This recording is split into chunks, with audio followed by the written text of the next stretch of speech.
Once upon a midnight dreary, while I pondered weak and weary over many a quaint and curious volume of forgotten lore, while I nodded, nearly napping, suddenly there came a tapping as of someone gently rapping at my chamber door.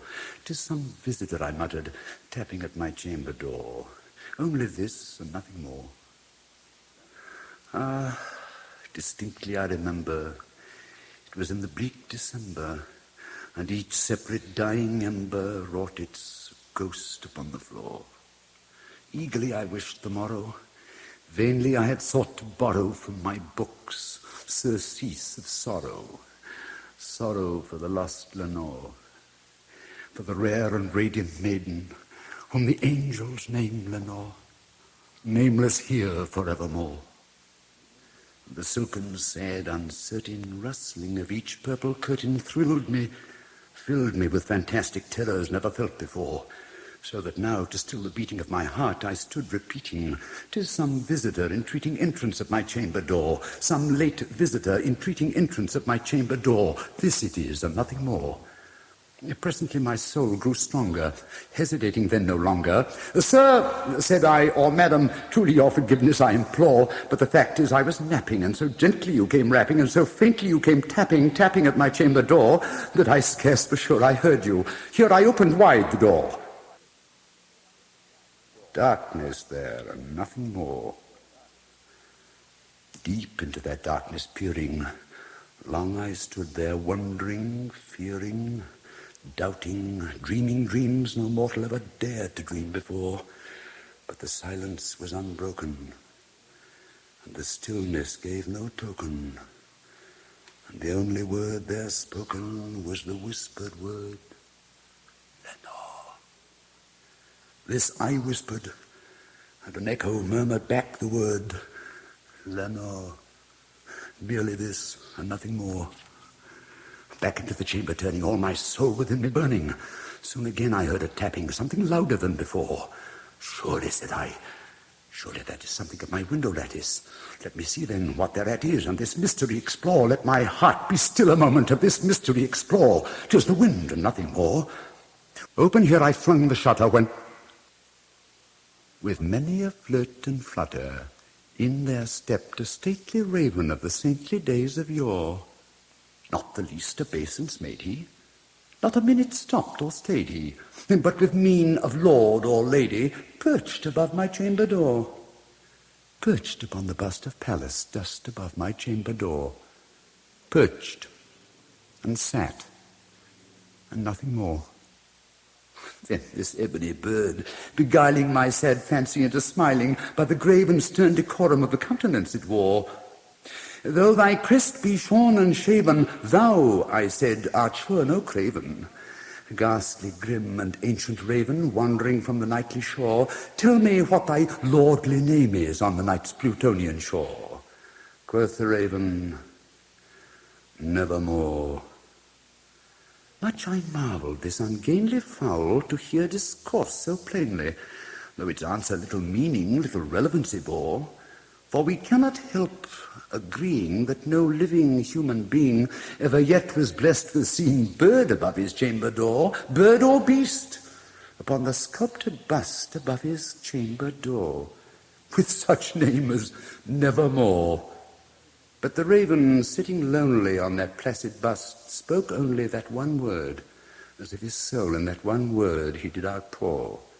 Nothing further than he uttered, not a feather than he fluttered, till I scarcely more than muttered, "Other friends have flown before, on the morrow he will leave me, as my hopes have flown before." Then the bird said, "Nevermore."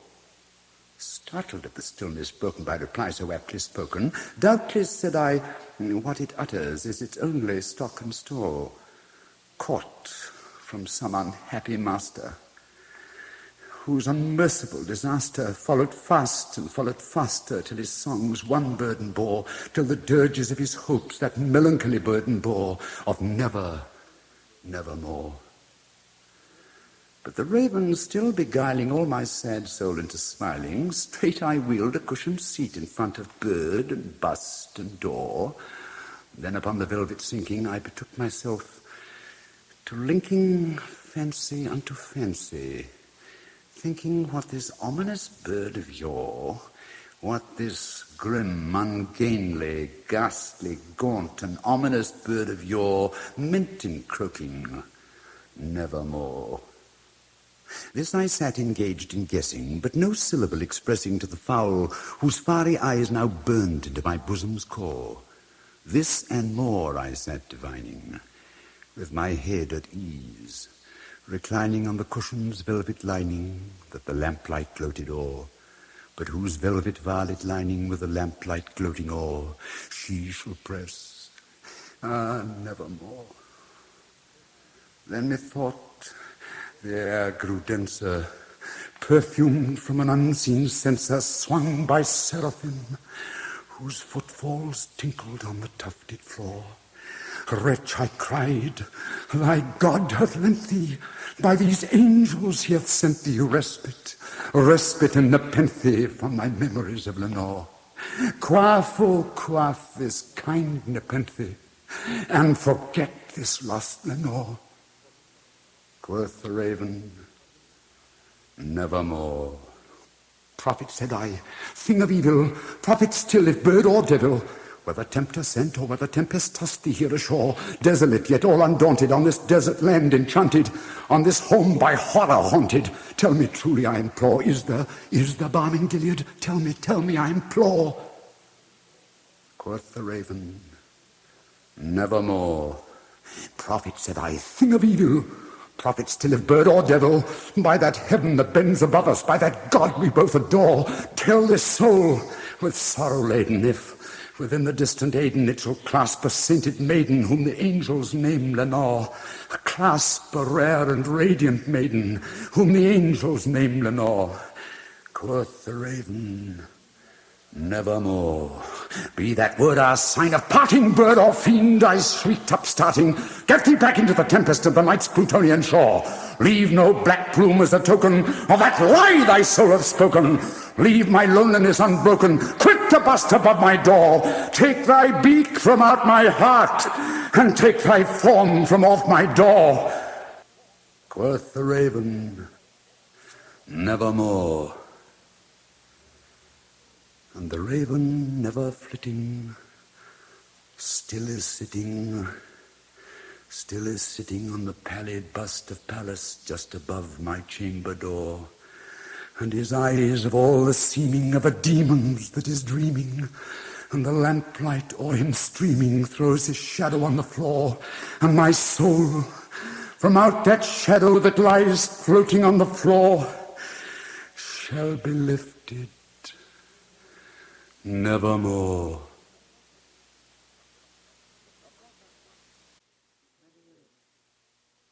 It was many and many a year ago, in a kingdom by the sea, that a maiden there lived whom you may know by the name of Annabel Lee.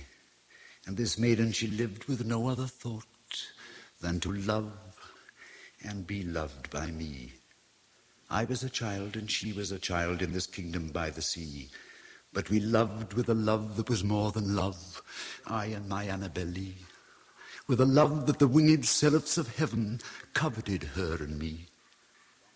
And this was the reason that long ago in this kingdom by the sea, a wind blew out of a cloud, chilling my beautiful Annabel Lee, so that our high-born kinsman came and bore her away from me, to shut her up in a sepulchre in this kingdom by the sea. The angels, not half so happy in heaven, went envying her and me. Yes, that was the reason, as all men know in this kingdom by the sea, that the wind came out of the cloud by night, chilling and killing my Annabel Lee. But our love, it was stronger by far than the love of those who were older than we, of many far wiser than we, and neither the angels in heaven above, nor the demons down under the sea can ever dissever my soul from the soul of the beautiful Annabel Lee. For the moon never beams without bringing me dreams of the beautiful Annabel Lee. And the stars never rise, but I feel the bright eyes of the beautiful Annabel Lee. And so all the night tide, I lie down by the side of my darling, my life and my bride, in the sepulchre there by the sea, in her tomb by the sounding sea.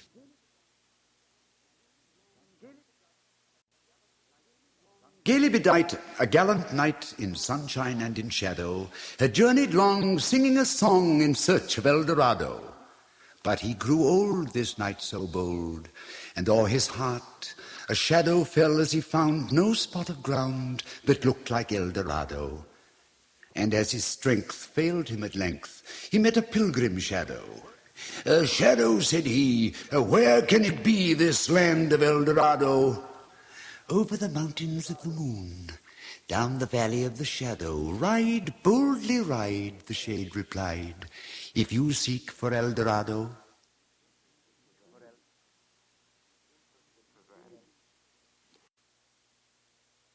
Not long ago, the writer of these lines, in the mad pride of intellectuality, maintained the power of words, denied that ever a thought arose within the human brain beyond the utterance of the human tongue.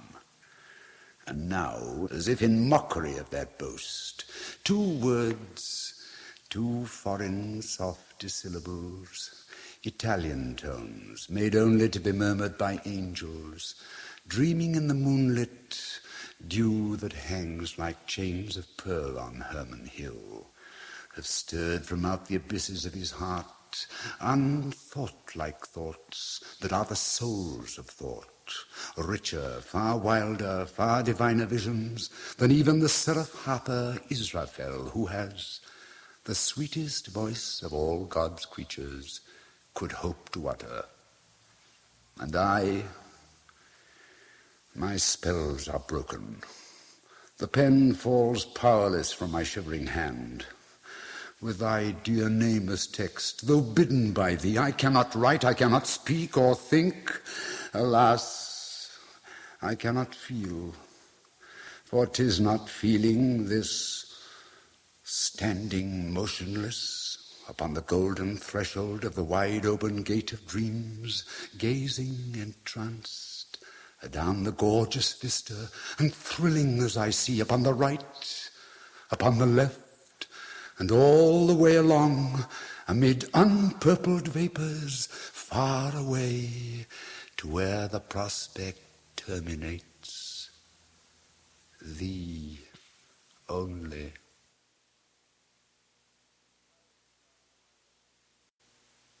The Red Death had long devastated the country. No pestilence had ever been so fatal or so hideous. Blood was its avatar and its seal, the redness and the horror of blood. There were sharp pains and sudden dizziness, and then profuse bleeding at the pores with dissolution. The scarlet stains upon the body, and especially upon the face of the victim, were the pest ban, which shut him out from the aid and from the sympathy of his fellow men. And the whole seizure, progress, and termination of the disease were the incidents of half an hour. But the Prince Prospero was happy and dauntless and sagacious. When his dominions were half depopulated, he summoned to his presence 1,000 hale and light-hearted friends from among the knights and dames of his court, and with these retired to the deep seclusion of one of his castellated abbeys. This was an extensive and magnificent structure, the creation of the prince's own eccentric yet august taste. A strong and lofty wall girdled it in. This wall had gates of iron. The courtiers, having entered, brought furnaces and Masque hammers and welded the bolts. They resolved to leave means neither of ingress nor egress to the sudden impulses of despair or of frenzy from within. The abbey was amply provisioned. With such precautions, the courtiers might bid defiance to contagion. The external world could take care of itself. In the meantime, it was folly to grieve or to think. The prince had provided all the appliances of pleasure. There were buffoons, there were improvisatori, there were ballet dancers, there were musicians, there was beauty, there was wine. All these and security were within. Without was the Red Death. It was toward the close of the 5th or 6th month of his seclusion, and while the pestilence raged most furiously abroad, that the Prince Prospero entertained his 1,000 friends at a masked ball of the most unusual magnificence. It was a voluptuous scene, that masquerade. But first let me tell you of the rooms in which it was held. There were 7, an imperial suite. In many palaces, however, such suites form a long and straight vista, while the folding doors slide back nearly to the walls on either hand, so that the view of the whole extent is scarcely impeded. Here the case was very different, as might have been expected from the Duke's love of the bizarre. The apartments were so irregularly disposed that the vision embraced but little more than one at a time. There was a sharp turn at every 20 or 30 yards, and at each turn a novel effect.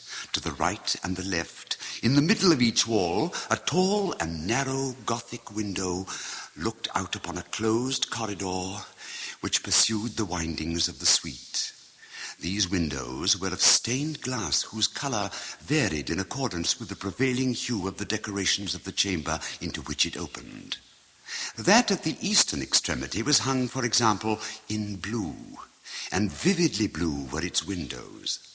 The second chamber was purple in its ornaments and tapestries, and here the panes were purple. The third was green throughout, and so were the casements. The fourth was furnished and lighted with orange, the fifth with white, the sixth with violet. The 7th apartment was closely shrouded in black velvet tapestries that hung all over the ceiling and down the walls, falling in heavy folds upon a carpet of the same material and hue. But in this chamber only, the color of the windows failed to correspond with the decorations. The panes here were scarlet, a deep blood color. Now, in no one of the 7 apartments was there any lamp or candelabrum amid the profusion of golden ornaments that lay scattered to and fro or depended from the roof.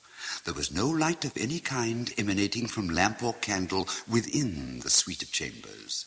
But in the corridors that followed the suite, there stood opposite to each window a heavy tripod bearing a brazier of fire that projected its rays through the tinted glass and so glaringly illuminated the room. And thus were produced a multitude of gaudy and fantastic appearances. And in the western or black chamber, the effect of the firelight that streamed upon the dark hangings through the blood-tinted panes was ghastly in the extreme, and produced so wild a look upon the countenances of those who entered that there were few of the company bold enough to set foot within its precincts at all. It was in this apartment also that there stood against the western wall a gigantic clock of ebony. Its pendulum swung to and fro with a dull, heavy, monotonous clang. And when the minute hand made the circuit of the face and the hour was to be stricken, there came from the brazen lungs of the clock a sound which was clear and loud and deep and exceedingly musical, but of so peculiar a note and emphasis that at each lapse of an hour the musicians of the orchestra were constrained to pause momentarily in their performance to hearken to the sound. And thus the waltzers perforce ceased their evolutions, and there was a brief disconcert of the whole gay company. And while the chimes of the clock yet rang, it was observed that the giddiest grew pale, and the more aged and sedate passed their hands over their brows, as if in confused reverie or meditation. But when the echoes had fully ceased, A light laughter at once pervaded the assembly. The musicians looked at each other and smiled as if at their own nervousness and folly, and made whispering vows, each to the other, that the next chiming of the clock should produce in them no similar emotion. And then, after the lapse of 60 minutes, which embraced 3,600 seconds of the time that flies, there came yet another chiming of the clock, and then there were the same disconcert and tremulousness and meditation as before. But in spite of these things, it was a gay and magnificent revel. The tastes of the Duke were peculiar. He had a fine eye for colours and effects. He disregarded the decora of mere fashion. His plans were bold and fiery, and his conceptions glowed with barbaric lustre. There are some who would have thought him mad. His followers felt that he was not. It was necessary to hear and see and touch him to be sure that he was not. He had directed in great part the movable embellishments of the 7 chambers upon occasion of this great fete, and it was his own guiding taste which had given character to the masqueraders. Be sure they were grotesque. There were much glare and glitter and piquancy and phantasm, much of what has been since seen in Hernani. There were arabesque figures with unsuited limbs and appointments. There were delirious fancies, such as the madman fashions. There were much of the beautiful, much of the wanton, much of the bizarre, something of the terrible, and not a little of that which might have excited disgust. To and fro in the 7 chambers there stalked, in fact, a multitude of dreams. And these, the dreams, writhed in and about, taking hue from the rooms and causing the wild music of the orchestra to seem as an echo to their steps. And anon there strikes the ebony clock which stands in the hall of velvet. And then for a moment all is still, and all is silent, save the voice of the clock. The dreams are stiff frozen as they stand, but the echoes of the chime die away. They have endured but an instant, and a light half-subdued laughter floats after them as they depart. And now again the music swells, and the dreams live and writhe to and fro more merrily than ever, taking hue from the many-tinted windows through which stream the rays from the tripods. But to the chamber which lies most westwardly of the 7, there are now none of the maskers who venture, for the night is waning away, and there flows a ruddier light through the blood-coloured panes, and the blackness of the sable drapery appalls. And to him whose foot falls upon the sable carpet, there comes from the near clock of ebony a muffled peal more solemnly emphatic than any which reaches their ears who indulge in the more remote gaieties of the other apartments. But these other apartments were densely crowded, and in them beat feverishly the heart of life, and the revel went whirlingly on until at length there commenced the sounding of midnight upon the clock. And then the music ceased, as I have told, and the evolutions of the waltzers were quieted, and there was an uneasy cessation of all things as before. But now there were 12 strokes to be sounded by the bell of the clock, and thus it happened, perhaps, that more of thought crept with more of time into the meditations of the thoughtful among those who revelled. And thus, too, it happened, perhaps, that before the last echoes of the last chime had utterly sunk into silence, there were many individuals in the crowd who had found leisure to become aware of the presence of a masked figure which had arrested the attention of no single individual before. And the rumour of this new presence having spread itself whisperingly around, there arose at length from the whole company a buzz or murmur, expressive of disapprobation and surprise, then finally of terror, of horror, and of disgust. In an assembly of phantasms such as I have painted, it may well be supposed that no ordinary appearance could have excited such sensation. In truth, the masquerade license of the night was nearly unlimited, but the figure in question had out-heralded Herod and gone beyond the bounds of even the prince's indefinite decorum. There are chords in the hearts of the most reckless which cannot be touched without emotion. Even with the utterly lost, to whom life and death are equally jests, there are matters of which no jest can be made. The whole company, indeed, seemed now deeply to feel that in the costume and bearing of the stranger neither wit nor propriety existed. The figure was tall and gaunt, and shrouded from head to foot in the habiliments of the grave. The mask, which concealed the visage, was made so nearly to resemble the countenance of a stiffened corpse that the closest scrutiny must have had difficulty in detecting the cheat.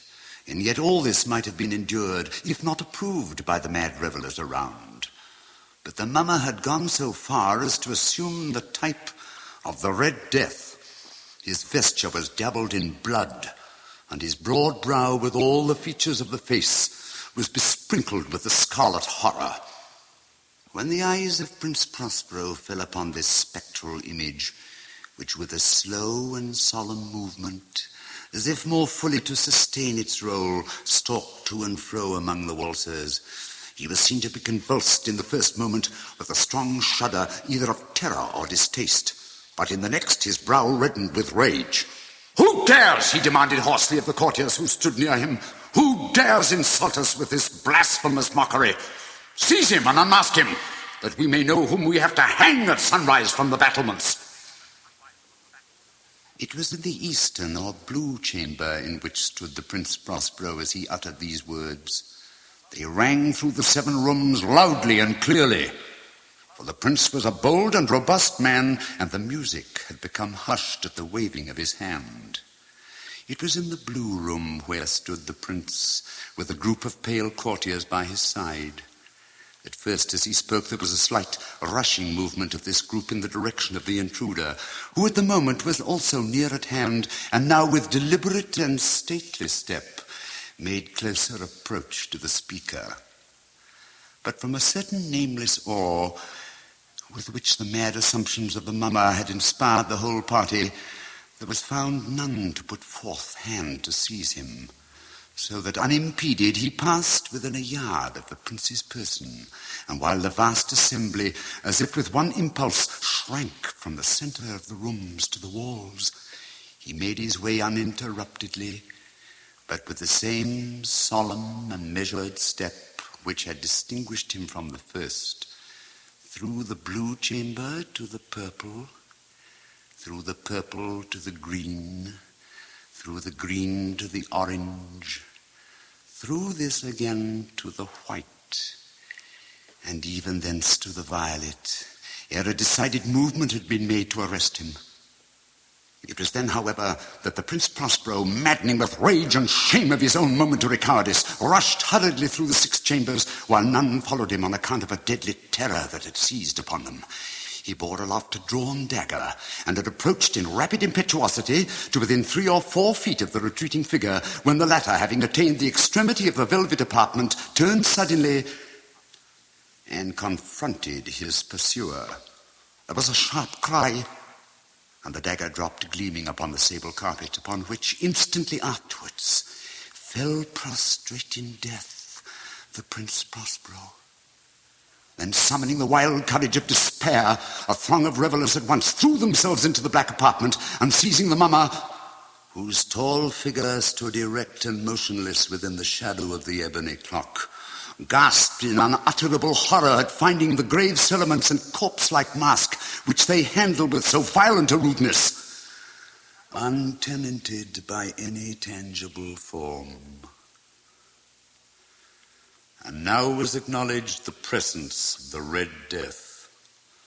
He had come like a thief in the night, and one by one dropped the revellers in the blood-bedewed halls of their revel, and died each in the despairing posture of his fall. And the life of the ebony clock went out with that of the last of the gay, and the flames of the tripods expired, and darkness and decay and the Red Death held illimitable dominion over all.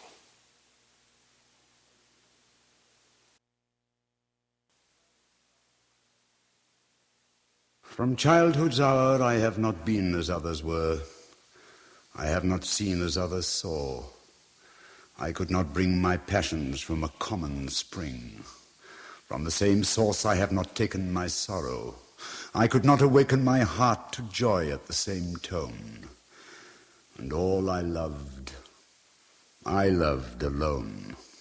Then, in my childhood, in the dawn of a most stormy life, was drawn from every depth of good and ill the mystery which binds me still. From the torrent or the fountain, from the red cliff of the mountain, from the sun that round me rolled in its autumn tint of gold, from the lightning in the sky as it passed me flying by, from the thunder and the storm and the cloud that took the form, when the rest of heaven was blue, of a demon in my view.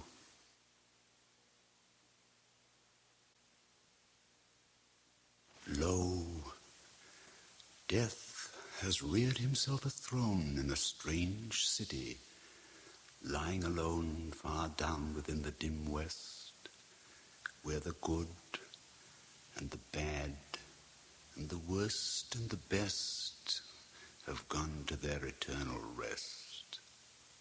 There shrines and palaces and towers, time-eaten towers that tremble not, resemble nothing that is ours, around by lifting winds forgot, resignedly beneath the sky the melancholy waters lie.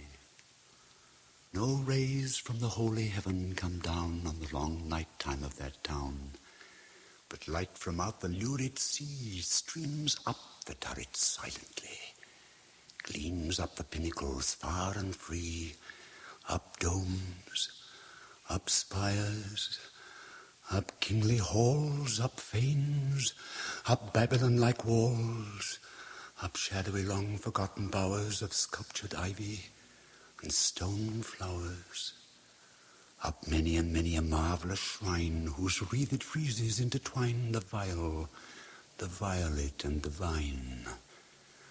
Resignedly beneath the sky the melancholy waters lie. So blend the turrets and shadows there that all seem pendulous in air, while from a proud tower in the town death looks gigantically down. Their open fanes and gaping graves yawn level with the luminous waves, but not the riches there that lie in each idol's diamond eye. Not the gaily jeweled dead tempt the waters from their bed, for no ripples curl, alas, along that wilderness of glass. No swellings tell that winds may be upon some far-off happier sea. No heavings hint that winds have been on seas less hideously serene. But lo, a stir is in the air, the wave, there is a movement there, as if the towers had thrust aside in slightly sinking the dull tide, as if their tops had feebly given a void within the filmy heaven. The waves have now a redder glow, the hours are breathing faint and low, and when, amid no earthly moans, down that town shall settle hence, hell, rising from 1,000 thrones, shall do it reverence.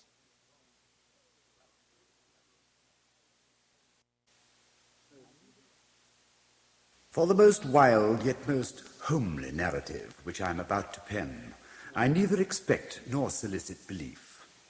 Mad indeed I be to expect it, in a case where my very senses reject their own evidence. Yet mad am I not, and very surely do I not dream. But tomorrow I die, and today I would unburden my soul. My immediate purpose is to place before the world plainly, succinctly, and without comment, a series of mere household events.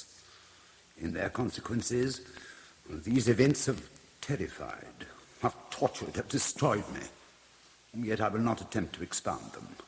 To me they have presented little but horror, To many they will seem less terrible than baroques.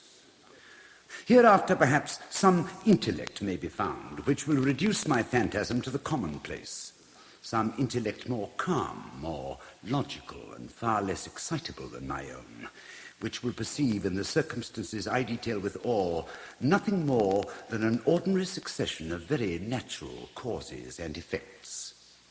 From my infancy I was noted for the docility and humanity of my disposition. My tenderness of heart was even so conspicuous as to make me the jest of my companions. I was especially fond of animals. I was indulged by my parents with a great variety of pets. With these I spent most of my time, and never was so happy as when feeding and caressing them. This peculiarity of character grew with my growth, and in my manhood I derived from it one of my principal sources of pleasure. To those who have cherished an affection for a faithful and sagacious dog, I need hardly be at the trouble of explaining the nature or the intensity of the gratification thus derivable. There is something in the unselfish and self-sacrificing love of a brute which goes directly to the heart of him who has had frequent occasion to test the paltry friendship and gossamer fidelity of mere man. I married early and was happy to find in my wife a disposition not uncongenial with my own. Observing my partiality for domestic pets, she lost no opportunity of procuring those of a most agreeable kind. We had birds, goldfish, a fine dog, rabbits, a small monkey, and a cat. This latter was a remarkably large and beautiful animal, entirely black and sagacious to an astonishing degree. In speaking of his intelligence, my wife, who at heart was not a little tinctured with superstition, made frequent allusions to the ancient popular notion which regarded all black cats as witches in disguise. Not that she was ever serious upon this point, and I mention the matter at all for no better reason than that it happens just now to be remembered. Pluto, this was the cat's name, was my favorite pet and playmate. I alone fed him, and he attended me wherever I went about the house. It was even with difficulty that I could prevent him from following me through the streets.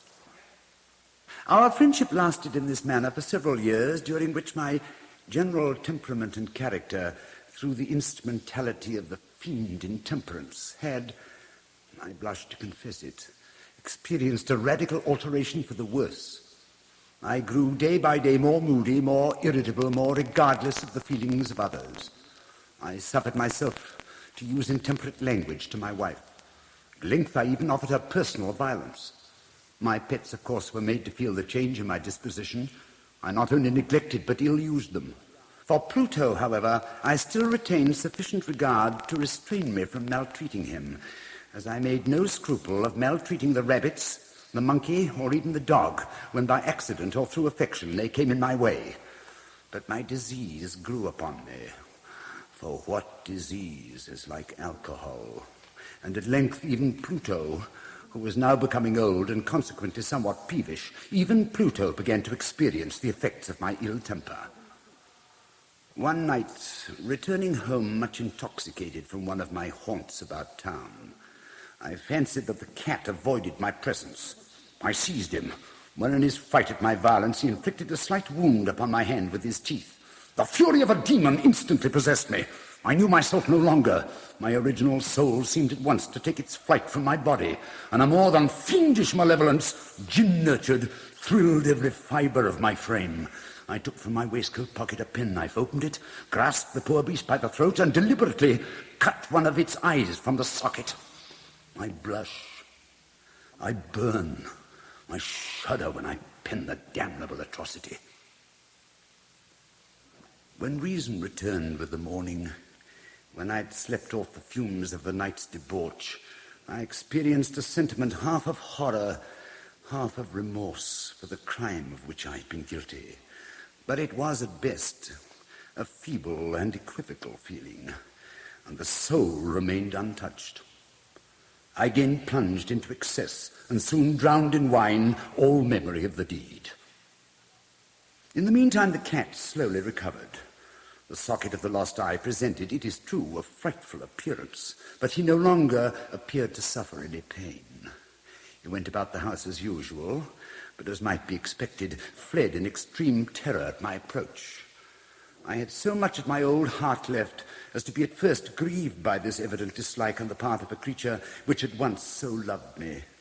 But this feeling soon gave place to irritation, and then came, as if to my final and irrevocable overthrow, the spirit of perverseness.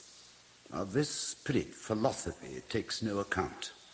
Yet I am not more sure that my soul lives than I am that perverseness is one of the primitive impulses of the human heart, one of the indivisible primary faculties or sentiments which give direction to the character of man. Who has not, 100 times, found himself committing a vile or stupid action for no other reason than because he knows he should not? Have we not a perpetual inclination in the teeth of our best judgment to violate that which is law, merely because we understand it to be such? This spirit of perverseness, I say, came to my final overthrow. It was this unfathomable longing of the soul to vex itself, to offer violence to its own nature, to do wrong for wrong's sake only, that urged me to continue and finally to consummate the injury I had inflicted upon the unoffending brute. One morning, in cold blood, I slipped a noose about its neck and hung it to the limb of a tree, hung it with the tears streaming from my eyes and with the bitterest remorse at my heart, hung it because I knew that it had loved me, and because I felt it had given me no reason of offense, hung it because I knew that in so doing I was committing a sin, a deadly sin, that would so jeopardize my immortal soul as to place it, if such a thing were possible, even beyond the reach of the infinite mercy of the most merciful, the most terrible God. On the night of the day on which this most cruel deed was done, I was aroused from sleep by a cry of fire. The curtains of my bed were in flames. The whole house was blazing. It was with great difficulty that my wife, a servant, and myself made our escape from the conflagration. The destruction was complete. My entire worldly wealth was swallowed up, and I resigned myself thenceforward to despair. I am above the weakness of seeking to establish a sequence of cause and effect between the disaster and the atrocity, but I am detailing a chain of facts and wish not to leave even a possible link imperfect. On the day succeeding the fire, I visited the ruins. The walls, with one exception, had fallen in. This exception was found in a compartment wall, not very thick, which stood about the middle of the house, and against which had rested the head of my bed. The plastering had here, in great measure, resisted the action of the fire, a fact which I attributed to its having been recently spread. About this wall a dense crowd was collected, and many persons seemed to be examining a particular portion of it with very minute and eager attention. The words strange, singular, and other similar expressions excited my curiosity. I approached and saw, as if graven in bas-relief upon the white surface, the figure of a gigantic cat. The impression was given with an accuracy truly marvelous. There was a rope about the animal's neck. When I first beheld this apparition, for I could scarcely regard it as less, my wonder and my terror were extreme. But at length reflection came to my aid. The cat, I remembered, had been hung in the garden adjacent to the house. Upon the alarm of fire, this garden had been immediately filled with a crowd, by someone of whom the animal must have been cut from the tree and thrown through an open window into my chamber. This had probably been done with a view of arousing me from sleep. The falling of the other walls compressed the victim of my cruelty into the substance of the freshly spread plaster, the lime of which, with the flames and the ammonia from the carcass, had then accomplished the portraiture as I saw it. Although I thus readily accounted to my reason, if not altogether to my conscience, for the startling fact just detailed, it did not the less fail to make a deep impression upon my fancy. For months I could not rid myself of the phantasm of the cat, And during this period there came back into my spirit a half-sentiment that seemed, but was not, remorse. I went so far as to regret the loss of the animal, and to look about me among the vile haunts which I now habitually frequented, for another pet of the same species, and of somewhat similar appearance, with which to supply its place. One night, as I sat half stupefied in a den of more than infamy, my attention was suddenly drawn to some black object reposing upon the head of one of the immense hogsheads of gin or of rum, which constituted the chief furniture of the apartment. I'd been looking steadily at the top of this hogshead for some minutes, and what now caused me surprise was the fact that I had not sooner perceived the object thereupon. I approached it, touched it with my hand. It was a black cat, a very large one, fully as large as Pluto, and closely resembling him in every aspect but one. Pluto had not a white hair upon any portion of his body, but this cat had a large, although indefinite, splotch of white, covering nearly the whole region of the breast. Upon my touching him, he immediately arose, purred loudly, rubbed against my hand, and appeared delighted with my notice. This, then, was the very creature of which I was in search. I at once offered to purchase it of the landlord, but this person made no claim to it, knew nothing of it, had never seen it before. I continued my caresses, and when I prepared to go home, the animal evinced a disposition to accompany me. I permitted it to do so, occasionally stooping and patting it as I proceeded. When it reached the house, it domesticated itself at once and became immediately a great favorite with my wife. For my own part, I soon found a dislike to it arising within me. This was just the reverse of what I had anticipated, but I know not how or why it was. Its evident fondness for myself rather disgusted and annoyed me. By slow degrees, these feelings of disgust and annoyance rose into bitterness and hatred. I avoided the creature, a certain sense of shame and remembrance of my former deed of cruelty preventing me from physically abusing it. I did not for some weeks strike or otherwise violently ill-use it, but gradually, very gradually, I came to look upon it with unutterable loathing and to flee silently from its odious presence as from the breath of a pestilence. What added, no doubt, to my hatred of the beast was the discovery on the morning after I brought it home that, like Pluto, it also had been deprived of one of its eyes. This circumstance, however, only endeared it to my wife, who, as I've already said, possessed in a high degree that humanity of feeling which had once been my distinguishing trait and the source of many of my simplest and purest pleasures. With my aversion to this cat, however, its partiality for myself seemed to increase. It followed my footsteps with a pertinacity which it would be difficult to make the reader comprehend. Whenever I sat, it would crouch beneath my chair or spring upon my knees, covering me with its loathsome caresses. If I arose to walk, it would get between my feet and thus nearly throw me down, or, fastening its long, sharp claws in my dress, clamber in this manner to my breast. At such times, although I longed to destroy it with a blow, I was yet withheld from so doing, partly by a memory of my former crime, but chiefly, let me confess it at once, by an absolute dread of the beast. This dread was not exactly a dread of physical evil, and yet I should be at a loss how otherwise to define it. I'm almost ashamed to own, yes, even in this felon's cell, I am almost ashamed to own that the terror and horror with which the animal inspired me had been heightened by one of the merest chimeras it would be possible to conceive. My wife had called my attention more than once to the character of the mark of white hair of which I have spoken, and which constituted the sole visible difference between the strange beast and the one I had destroyed.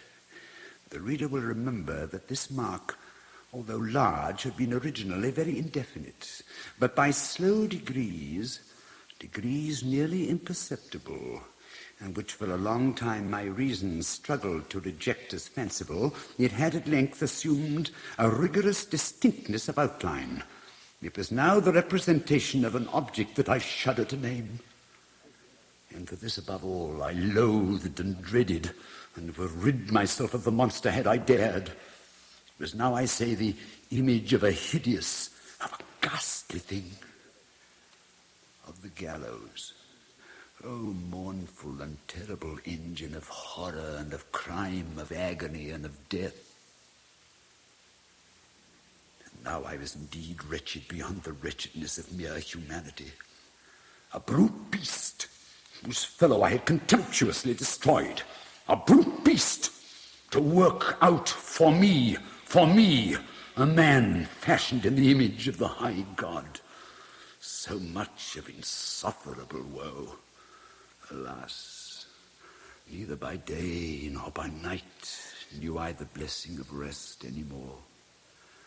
During the former, the creature left me no moment alone, and in the latter I started hourly from dreams of unutterable fear to find the hot breath of a thing upon my face, and its vast weight, an incarnate nightmare that I'd no power to shake off, incumbent eternally upon my heart. Beneath the pressure of torments such as these, the feeble remnant of the good within me succumbed. Evil thoughts became my sole intimates, the darkest and most evil of thoughts. The moodiness of my usual temper increased to hatred of all things and of all mankind, while from the sudden, frequent, and ungovernable outbursts of a fury to which I now blindly abandoned myself, my uncomplaining wife, alas, was the most usual and most patient of sufferers. One day she accompanied me upon some household errand into the cellar of the old building which our poverty had compelled us to inhabit. The cat followed me down the steep stairs and, nearly throwing me headlong, exasperated me to madness. Uplifting an axe and forgetting in my wrath the childish dread which had hitherto stayed my hand, I aimed a blow at the animal, which of course would have proved instantly fatal had it descended as I wished. But this blow was arrested by the hand of my wife. Goaded by the interference into a rage more than demoniacal, I withdrew my arm from her grasp and buried the axe in her brain. She fell dead upon the spot without a groan. This hideous murder accomplished, I set myself forthwith and with entire deliberation to the task of concealing the body. I knew that I could not remove it from the house, either by day or by night, without the risk of being observed by the neighbors. Many projects entered my mind. At one period I thought of cutting the corpse into minute fragments and destroying them by fire. At another I resolved to dig a grave for it in the floor of the cellar. Again I deliberated about casting it in the well in the yard, and packing it in a box as if merchandise, with the usual arrangements, and so getting a porter to take it from the house. Finally, I hit upon what I considered a far better expedient than either of these. I determined to wall it up in the cellar, as the monks of the Middle Ages are recorded to have walled up their victims. For a purpose such as this, the cellar was well adapted. Its walls were loosely constructed and had lately been plastered throughout with a rough plaster, in which the dampness of the atmosphere had prevented from hardening. Moreover, in one of the walls was a projection caused by a false chimney or fireplace that had been filled up and made to resemble the rest of the cellar. I made no doubt that I could readily displace the bricks at this point, insert the corpse, and wall the whole up as before, so that no eye could detect anything suspicious. And in this calculation I was not deceived. By means of a crowbar, I easily dislodged the bricks, and having carefully deposited the body against the inner wall, I propped it in that position, while with a little trouble I relaid the whole structure as it originally stood.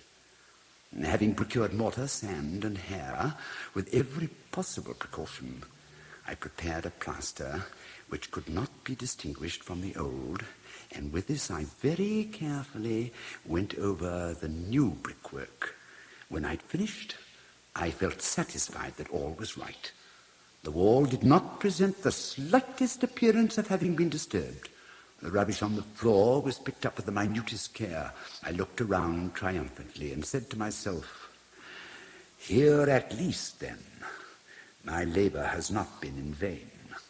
My next step was to look for the beast which had been the cause of so much wretchedness, for I had at length firmly resolved to put it to death. Had I been able to meet with it at the moment, there could have been no doubt of its fate, but it appeared that the crafty animal had been alarmed at the violence of my previous anger and forbore to present itself in my present mood. It is impossible to describe or to imagine the deep and blissful sense of relief which the absence of the detested creature occasioned in my bosom. It did not make its appearance during the night, and thus for one night at least, since its introduction into the house, I soundly and tranquilly slept. I slept, even with the burden of murder upon my soul. The second and third day passed, and still my tormentor came not. Once again I breathed as a free man. The monster in terror had fled the premises forever. I should behold it no more. My happiness was supreme. The guilt of my dark deed disturbed me but little. Some few inquiries have been made, but these have been readily answered. Even a search had been instituted, but of course nothing was to be discovered. I looked upon my future felicity as secured. Upon the fourth day of the assassination, a party of the police came very unexpectedly into the house and proceeded again to make rigorous investigation of the premises. Secure, however, in the inscrutability of my place of concealment, I felt no embarrassment whatever. The officers bade me accompany them in their search. They left no nook or corner unexplored. At length, for the third or fourth time, they descended into the cellar. I quivered not a muscle. My heart beat calmly as that of one who slumbers in innocence. I walked the cellar from end to end. I folded my arms upon my bosom and roamed easily to and fro. The police were thoroughly satisfied and prepared to depart. The glee at my heart was too strong to be restrained. I burned to say, if but one word, by way of triumph, and to render doubly sure their assurance of my guiltlessness. "Gentlemen," I said at last, as the party ascended the steps, "I delight to have allayed your suspicions. I wish you all health and a little more courtesy. By the by, gentlemen, this is a very well-constructed house." In the rabid desire to say something easily, I scarcely knew what I uttered at all. "I may say an excellently well-constructed house. These walls—" "Are you going, gentlemen? These walls are solidly put together." And here, through the mere frenzy of bravado, I rapped heavily with a cane which I held in my hand upon that very portion of the brickwork behind which stood the corpse of the wife of my bosom.